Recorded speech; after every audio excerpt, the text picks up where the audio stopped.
Welcome back. You got me a microphone. I don't talk too quiet. All right. Every summer I go to the doctor to get my Boy Scout thing signed, so I go to Boy Scout camp. That's one reason why I go. So I walk in there and it's somewhat different every year. I've never stuck with anyone, and walk in and it's like, I need you to sign this Boy Scout form. It's for your health, so you can survive a week at Boy Scout camp. Please sign my form. Well, I need to check you first. Please sign my form. Because I know what's coming. When they find out this word Crohn's, they kind of freak out. Their brain goes to mush and they can't think straight.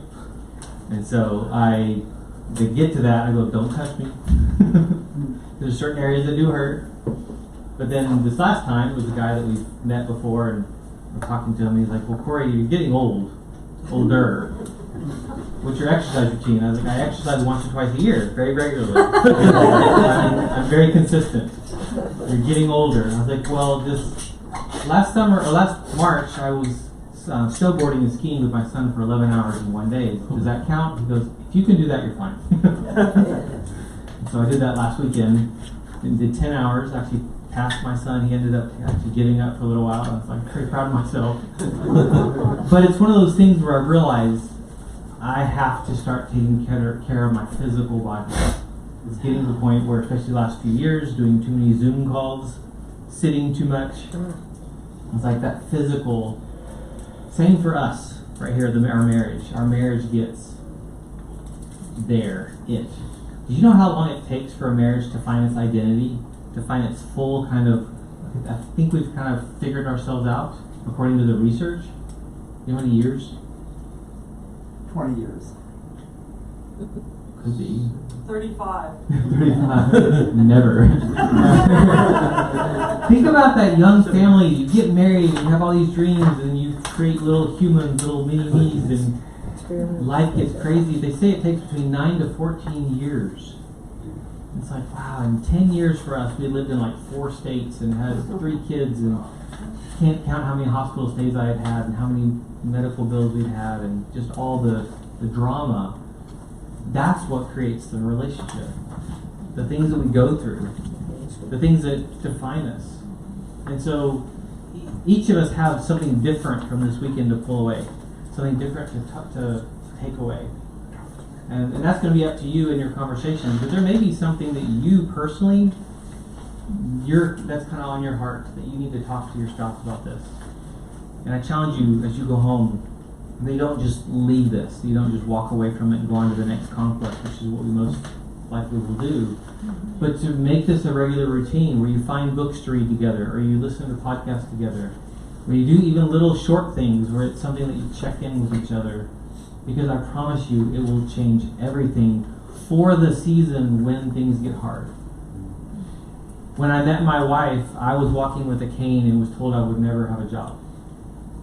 I had Crohn's. You read the story that's moving with mom and dad, unemployed.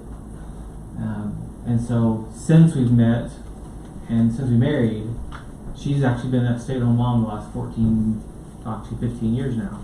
And it's neat to see the change in that story that we have been told by doctors, where we've learned to manage something that's seemed unmanageable. But one of the keys has been actually her.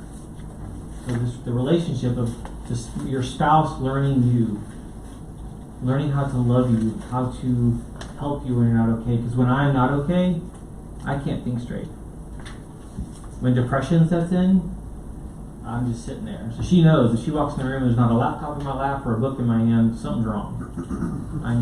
If I'm spaced out, I don't just sit. I'm working, and I enjoy that. So it's like, what is it that your spouse needs from you that over time, it doesn't happen quickly, we learn to love them. We learn to meet them where they're at. This is a pictures of me from 1992. So great to share these. My mullet, everything I own was purple and pink. I had issues. Our first date, or second date, I think, second or third date, I show up in a purple leather coat. She was so embarrassed to be with me. And the first chance she got, she was like, "Are you hot?" I was like, "I am." She's like, can I take your coat for you? What a nice girl. Your coat disappeared. Like, so switch to Harley stuff.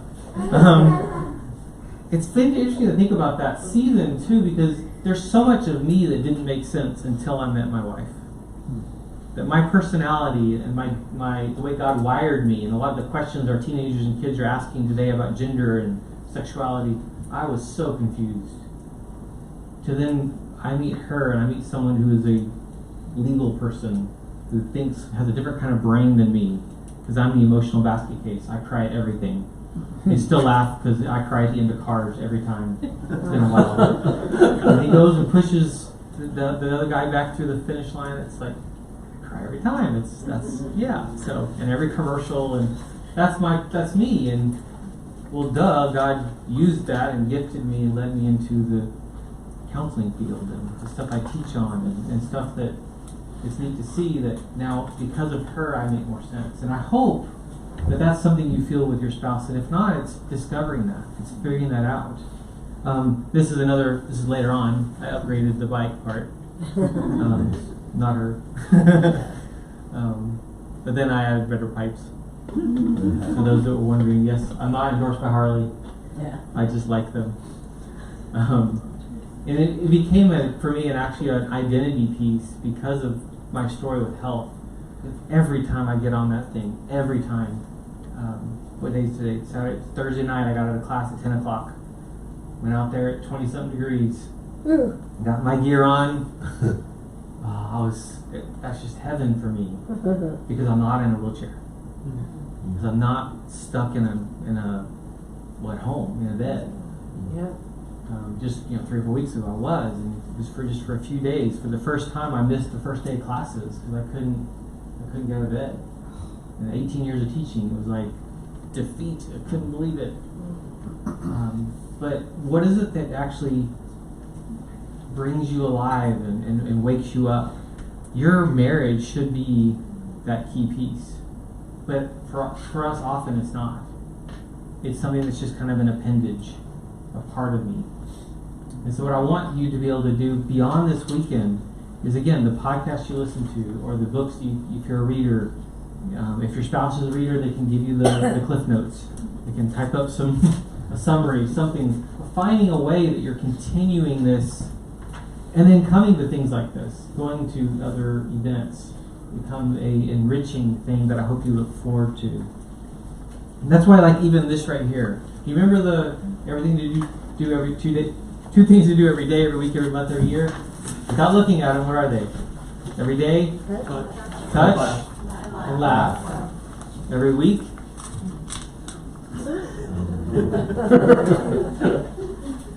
Every week. Yeah. Be active.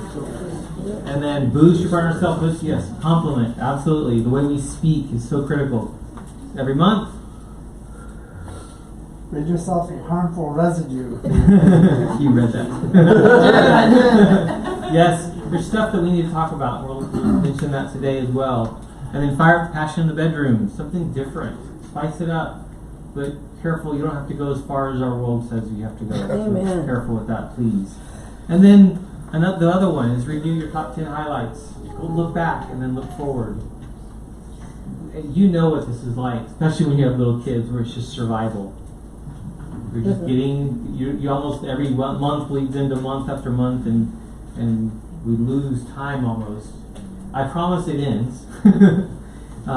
But this is actually, I think, as simple as it is, a really great way for you to stay engaged with each other. Little things. Not looking at radical things. We've actually found in marriage counseling that it isn't radical shifts that turn a marriage around. It's little tiny things where they're just missing each other just a little bit. They haven't talked for in sometimes days, if not weeks. They're not touching. They're not being honest with what's really going on inside, and hurting, or they're missing the other person. These are all normal things, by the way. These are not, I hate you. These are just part of life. So on your sheet there, just kind of an example of this is this magic 5 hours. Did you know that the average couple talks less than 30 minutes a week? My wife probably says sometimes she wishes. She wishes I would talk less.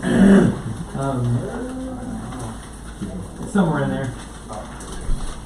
What that gives you is it's cheesy in my sense, and to me a little bit. It's just so simple, but it's the idea of if you add up the time of just the little greetings and coming home and leaving and a little bit of time here and there, it adds up.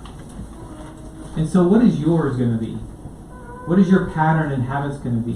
One of the things that I didn't realize that I said when we first got married, that she says I said, was I want us to go to bed at the same time every night. And for 19 and a half years, that's what we've done. Amen. And it's been amazing it gets later and later with my schedule now, but to have conversations at night, that's been our time. Some of you actually like the mornings. I don't understand you. Amen. That is the time where you might sit around with a cup of coffee or something stronger, I don't know, and talk and catch up. But finding those moments are actually critical. And if you don't, there's going to be problems. You're going to drift. You're going to lose each other. I believe actually every single day we do that. We drift apart a little bit. We go to work. We go do our thing, even if it's in a different room. We lose sight of each other, and it's a constant kind of coming back every day, coming back. And when we see it like a rather regular rhythm, we actually can lean into it. It doesn't have to be a bad thing, which is really, really important. When you look at that magic 5 hours, what I would even challenge you to do is to kind of sit down and maybe look at your schedule and see what is yours. I hope it's way more than 5 hours. I hope you're having dates that might even get to that time frame, if you will. It gets expensive if you have to pay babysitters. So what is yours? What kind of adventures do you like to have? And that'll be really important for you. The other one was, I think it's the next page on touching. Knowing your spouse helps you love them. Knowing your spouse helps you love them. But we tend to think about touch only in the area of the physical touch. And it's so much more than that. How do I actually pay attention to you? My language isn't your language, like that next page on the 5 love languages. My language isn't yours. We don't connect just naturally, if you will. I have to actually read you, know you.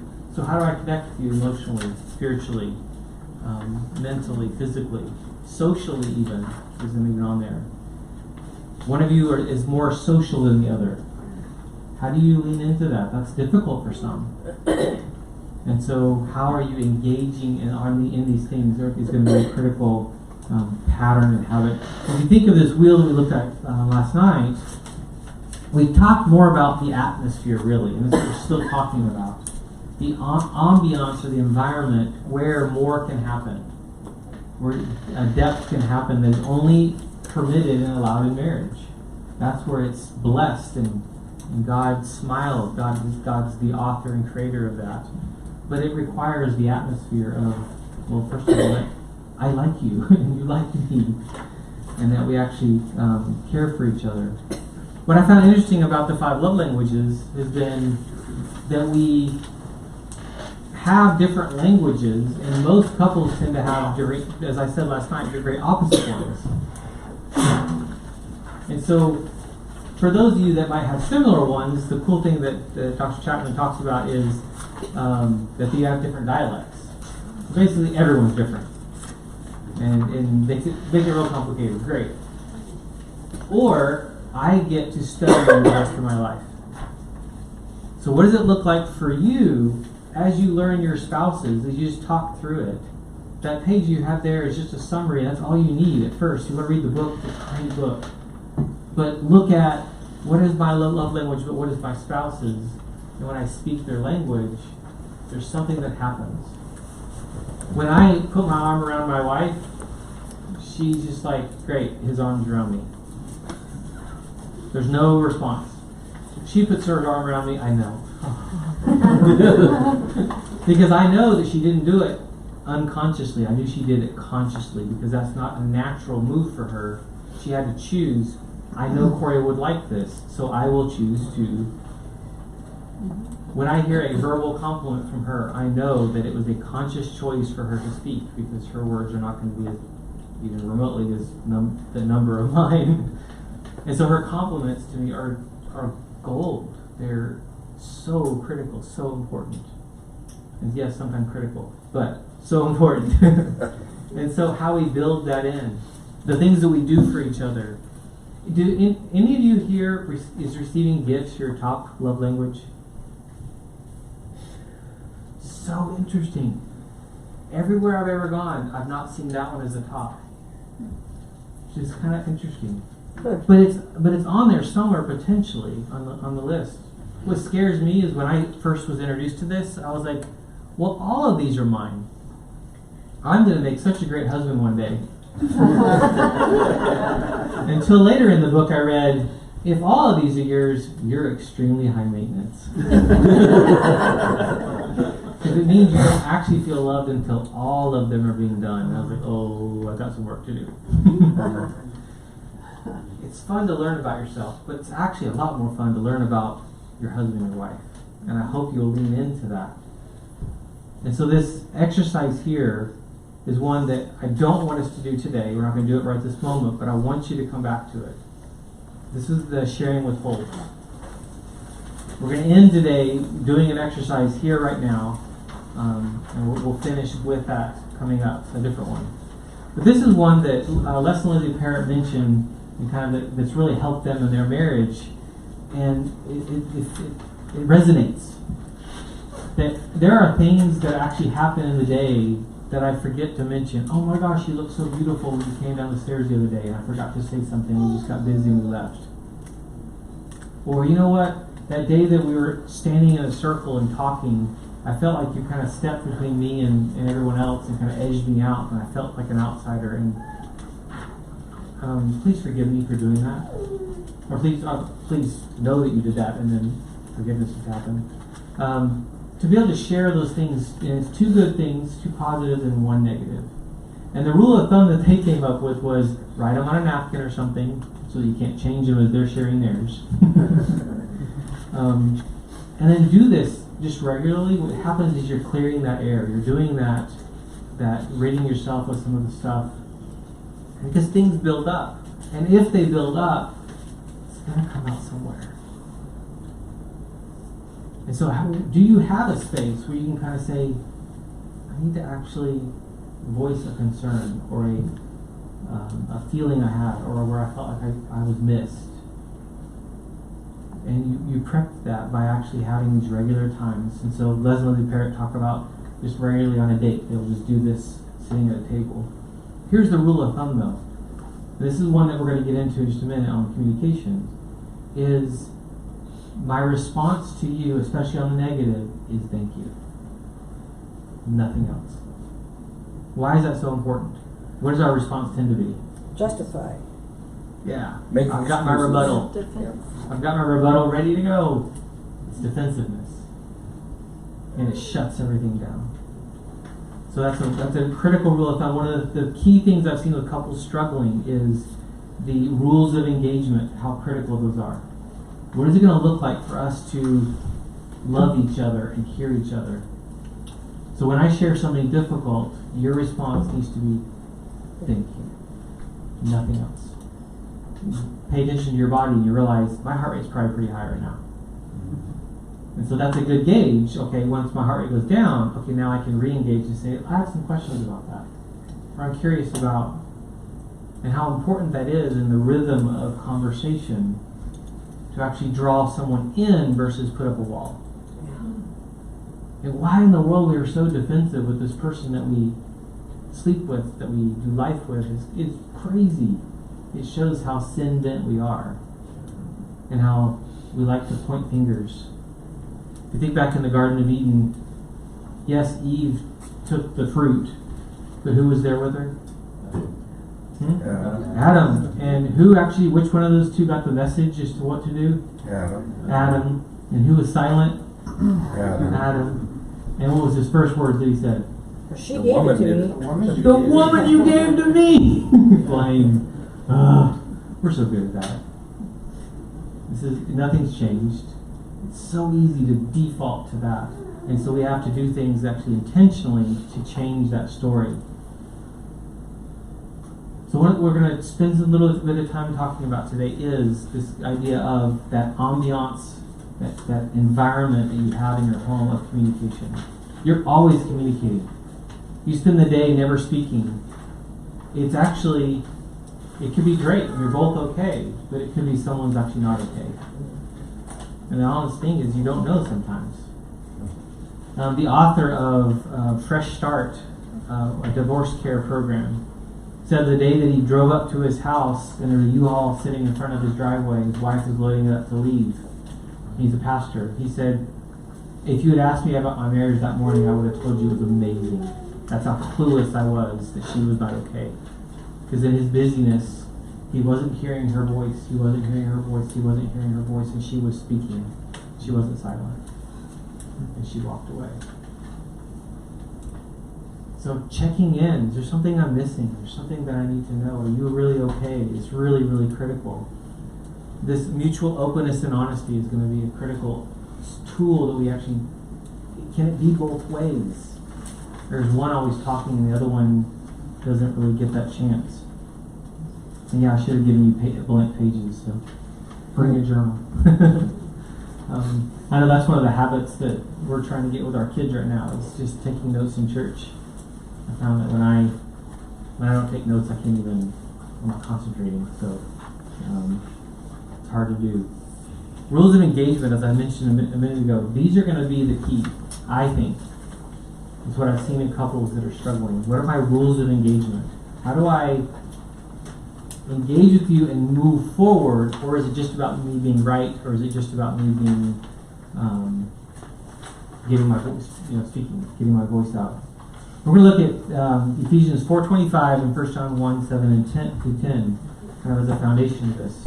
Ephesians 4:25 says, therefore, putting away lying, let each one of you speak truth with his neighbor. We are members of one another. It's interesting to think about the wording of that, because this isn't your spouse even. Some of us are more respectful with our coworkers and our customers, those we serve, than we are with our own spouse. What kind of speech is coming out of our mouth? Am I cutting you down? Am I being rude, disrespectful? Or am I actually building you up? Am I a team player with you? 1 John 1:7 through 10 says, but if we walk in the light as he is in the light, we have fellowship with one another. And the blood of Jesus Christ, his Son, cleanses us from all sin. If we say that we have no sin, we deceive ourselves, and the truth is not in us. If we confess our sins, he is faithful and just to forgive us our sins and to cleanse us from all unrighteousness. If we say that we have not sinned, we make him a liar, and his word is not in us. Well, how easy it is as a couple, as a half of a couple, to get defensive or to say I'm not a part of the problem, to not accept any responsibility. I mean, what we're seeing in our culture, so many couples where the gaslighting and blaming and making a person feel crazy is just, I feel like it's just getting worse and worse, not better. I've seen this in college students where I remember this one young lady that she had not had any trauma in her life, and she got to college and she's dating her first guy she's dating, and he just nicks away her soul. She said within 1 year she'd gone from a strong, confident person to a person that when she just gave her body to him, she didn't care anymore. And then when it ended, she was an absolute wreck because he was evil. Honestly, to put it simple. No, we don't treat people that way. But this is happening. I feel like it's all actually more and more because of our lack of skills here of knowing how to love, to communicate, to disagree, to argue. We think of these things right here. We need to think of these things right here. Is it really true what I'm about to say to you? Is what I would like to say profitable? Is this helpful right now? Is this the proper time? I love talking about money at midnight. Not. Is my attitude right? Is the words that I use the best possible way of saying it? have I prayed about this matter and am I trusting God to help me? When I actually have some kind of template, some of the things that I will and won't do, I start engaging in better, just to put it that way. Not perfect, better. And then as my spouse responds, that's the beauty. Because they might respond poorly and we learn. So part of what I teach my marriage counseling couples a lot is that second conversation is critical. We have a conversation that goes wrong, things fell apart. So you have a conversation about that conversation. And you dissect it a little bit. And you go, you know what, that didn't go well. What was going on? What were you thinking? What were you feeling? And as long as our heart rates can stay below about 90, 95 beats per minute, we're okay. As soon as they go up, we're flooding, we need to stop, take a break, go for a walk, come back. But how often do we actually take a break and never come back? You have to commit to coming back. And then going, okay, so let's go back to that conversation. What was I missing? Because no, wives or husbands are not mind readers. They are not, and vice versa. So how do we engage and actually exhibit self-control? I think that word's familiar from somewhere. Where does self-control come from? It's fruit of the Spirit. Holy Spirit. What's the list that it belongs in? The fruit of the Spirit. Be careful about praying for that one in patience. Because He will get it to you. He will test you. But being able to actually, in our marriage, of all places, shouldn't we be actually filled with the Spirit and have self-control? And instead we let down our hair and we're the rawest version of ourselves often, and it's not pretty. And we end up doing harm. Good communication is a two-way street involving free, open conversation and careful, attentive listening. And we're going to both communicate in different ways. We do it in different times. We do it in different... some are more verbose, some are more simple. And we lean into that. The differences are actually part of the beauty in marriage. As hard as that is sometimes to listen when your spouse just goes on and on. And that'll even change as you engage, because oftentimes what they're looking for is some response. Are you human? Hello, anybody home? Your response. Good listening is going to be critical. So you think of these two roles. You have a speaker and you have a listener. There's rules of engagement for the speaker and there's rules of engagement for the listener. If every time I speak you cut into it and you interrupt and you have your thing you say, we're not getting anywhere. So the rules of engagement become when there's some kind of dance there where I'm allowed to speak and I can tell and feel that you've heard me, and then we switch roles. Some need that more than others. Some, this comes naturally for you. For others, this is a little more of a struggle because usually we didn't see this as a good example. These reactions must be controlled. They must be banished from our lives. What are they? Ephesians 4:29 and 31. Looking at the Amplified Bible, it gives us a lot more good lists to think about. Do not let unwholesome, foul, profane, worthless, vulgar words ever come out of your mouth, but only such speech as is good for building up others according to the need and the occasion, so that it will be a blessing to those who hear you speak. Let all bitterness and wrath and anger and clamor, perpetual animosity, resentful, strife, fault-finding, and slander be put away from you, along with every kind of malice, all spiteful verbal abuse and malevolence. John Gottman talks about the four horsemen of the apocalypse. These things that get in the way. It's criticism, contempt, defensiveness, and stonewalling. Criticism, contempt, defensiveness, and stonewalling. When they become our norm, I'm cutting into you, and this is no longer a safe or healthy relationship. So being able to pay attention to these kind of things so that I'm actually speaking well, but also being that good listener. Where I'm not someone who totally misses the message from my spouse that they needed something from you. Oftentimes it's just a hug. There's just eyes on them, attention. And that's so difficult. You give the speaker your undivided attention. Give the speaker your undivided attention. What is, again, I said it last night, what is it that we have between us at times where we lose that undivided attention? Yeah, screens. Yep, screens. Make sure you really understand what the other person is saying or thinking. So I have to slow down and actually go, so are you saying this? Are you saying that? I need to ask questions maybe, have some curiosity there. It's not normal for most of us. We just go. It's the next feeling or the next thought. Slowing it down. Do we have to do that all the time? No.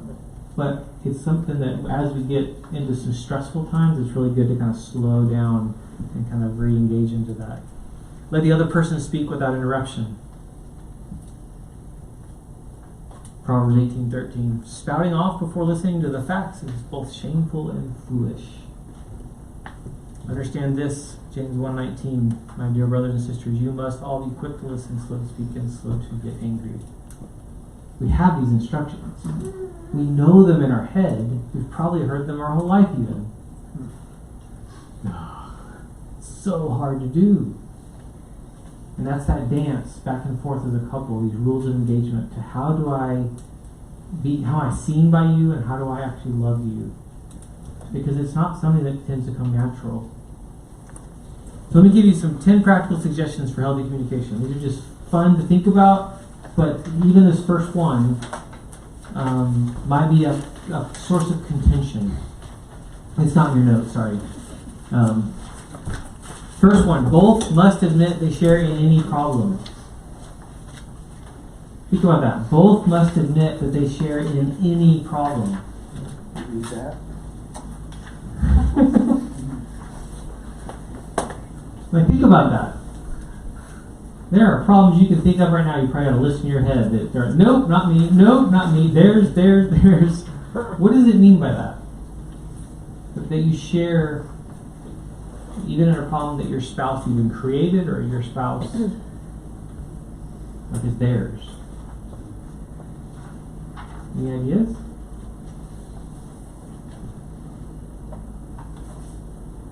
Even if the spouse created the problem entirely on their own, you're sharing in the consequences of that problem. Exactly right. You're true. Yes. You are sharing in the consequences.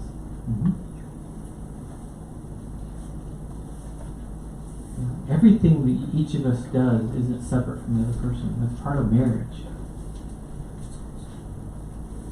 But why is this so important? Because we tend to default the other direction. We tend to default towards defensiveness, stonewalling even, just shutting them out, throwing up our hands, or really getting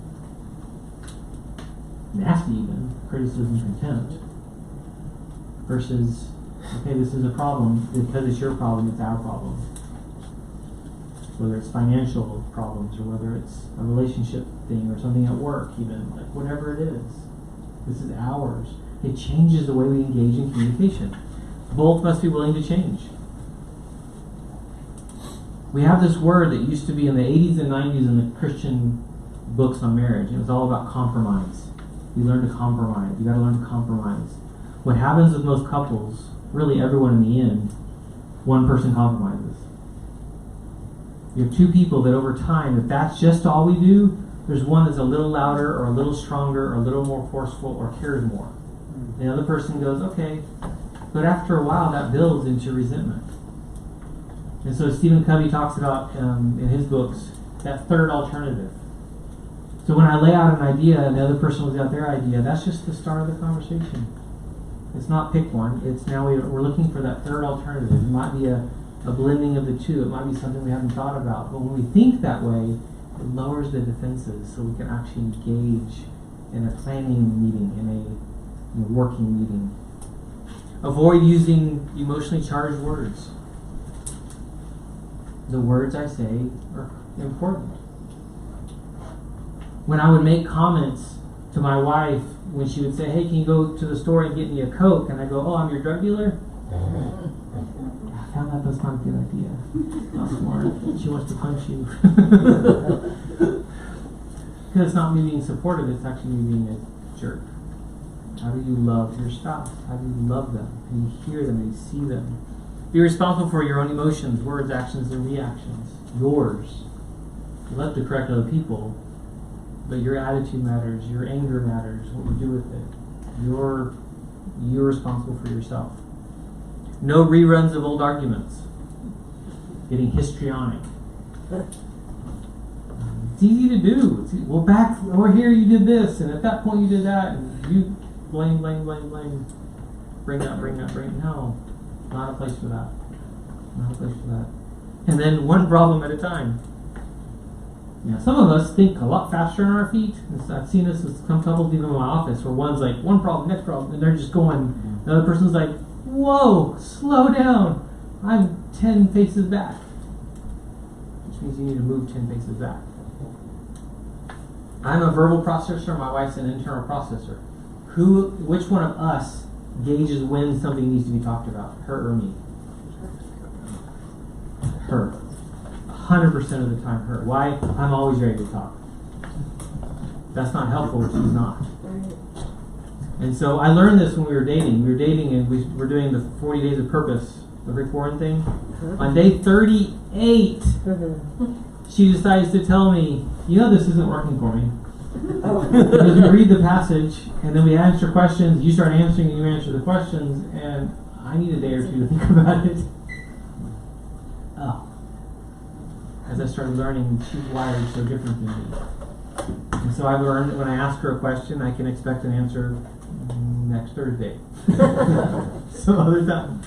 Has that changed? Yeah. I'm 19 years of marriage. It's different. There's more there, but she's still that same wiring of internal. So I either lean into it and make it an asset, or I'm actually annoyed all the time. And there's a choice there. Same for vice versa. If your spouse talks a lot, if your spouse vents a lot. I know these past few years, my mouth and my talking through this whole 3 years of insanity, that's not been a good thing. Because I can talk a lot and I have opinions. And so then I realized that actually affects her. And I have to go, okay, I need to be quiet. I need to stop some of this negative talk. And that matters. And so leaning into your spouse, okay, I need to change. Deal in the present, not the past. Major on positives, not negatives. Learn to communicate in non-verbal ways. If we're talking and I'm actually turned away, I'm trying to take a step out. We need to be present. This may be the different setup of rooms, the different setup of where you're sitting or where you talk, but being intentional with that. And then practice the principle in Luke 6:35. But love your enemies, do good and lend, hoping for nothing in return, and your reward will be great, and you will be sons of the Most High, for He is kind to the unthankful and evil. Do we do that at home? We do this oftentimes better outside than we do in the home. Am I clued into you?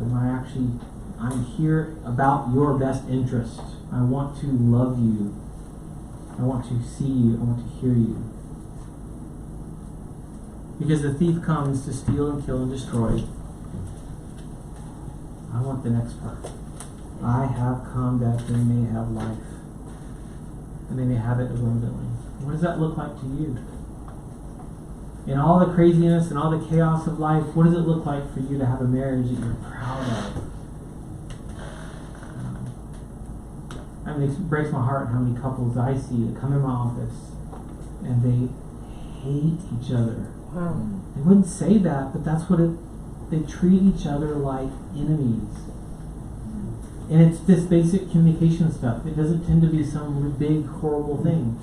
I deal a lot with couples with adultery, and ironically, that's almost easier to forgive than someone that's just annoying all the time. Like, that breaks my heart to say that, but that's something that's almost a gross offense. It becomes easier, it's more tangible than something that's just daily, every day, all the time, and so annoying. So a lot of times the change needs to be small, tiny, which is why I say I think it's a daily thing.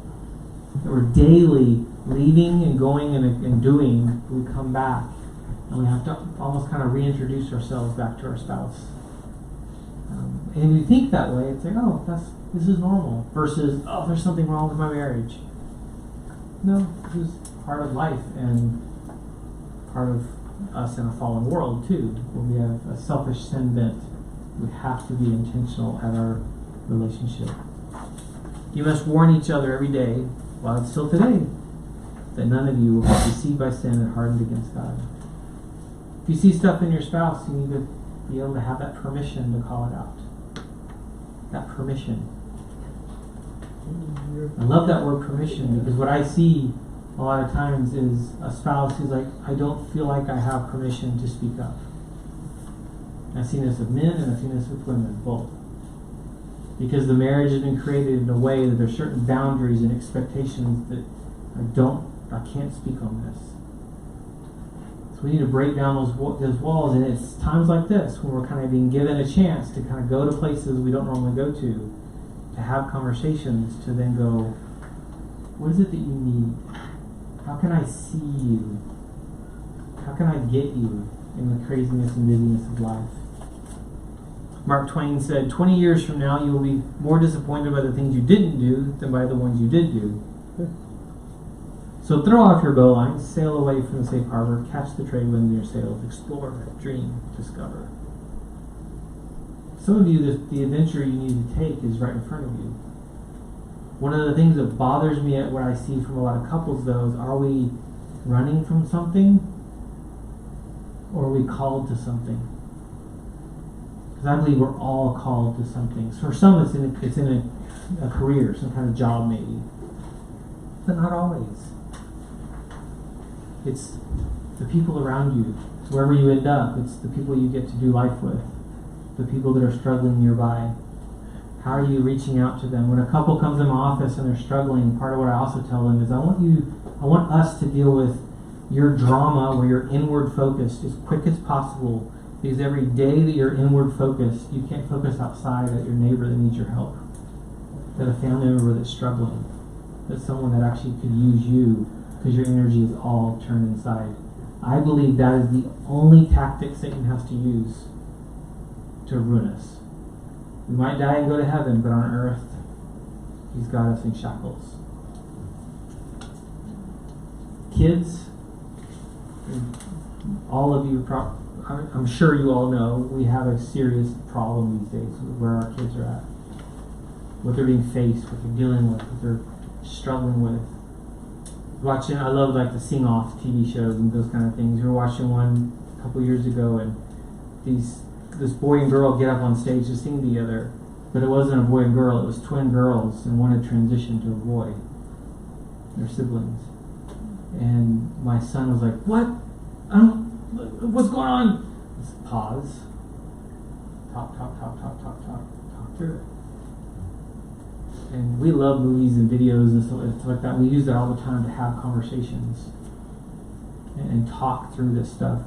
I wrote these 2 books for that purpose too. This first one was for parents. I can't say that. It's about going into a biblical sexual ethic on gender and sexuality, so I can teach my kids earlier rather than later. When I wrote it, I was at a homeschool conference, and I was standing there at my table watching parent after parent walk by, ignoring me, because their mind is going, I'm a teenager yet, I don't need this yet. And I'm like, it's for the 1-year-old and the 2-year-old parent and the 3-year-old and the 4-year-old, because by then, innocence is out the window. It's preparing them. Why? Because abuse doesn't tend to happen from some stranger danger. It's within the home, someone invited in the home, someone we know and trust.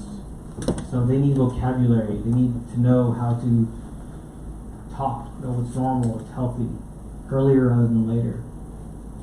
And so I've got all that in there. And then I wrote a book for teens and preteens. Same thing for them, to hand to them. I have families that go through it as a Bible study with their kids. As a whole family. It's chock full of looking at Scripture.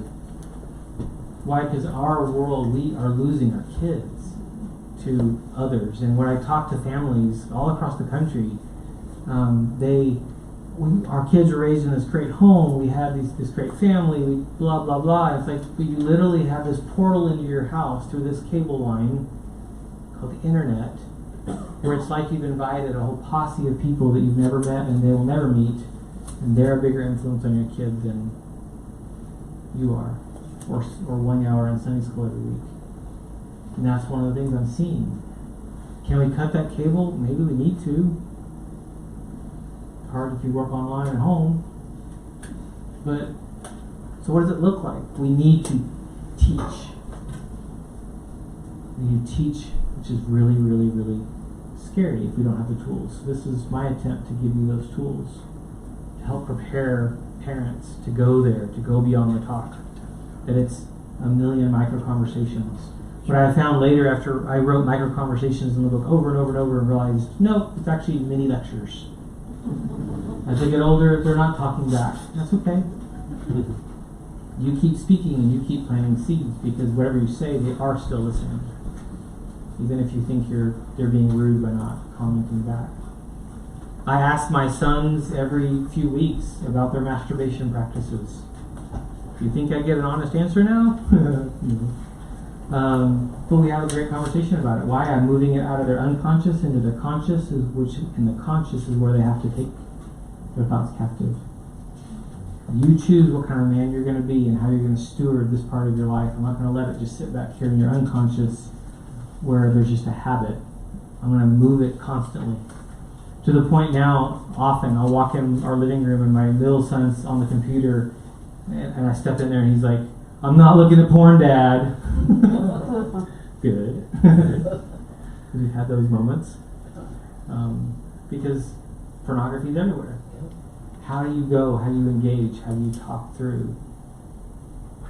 And where it starts is going to be right here with you right now.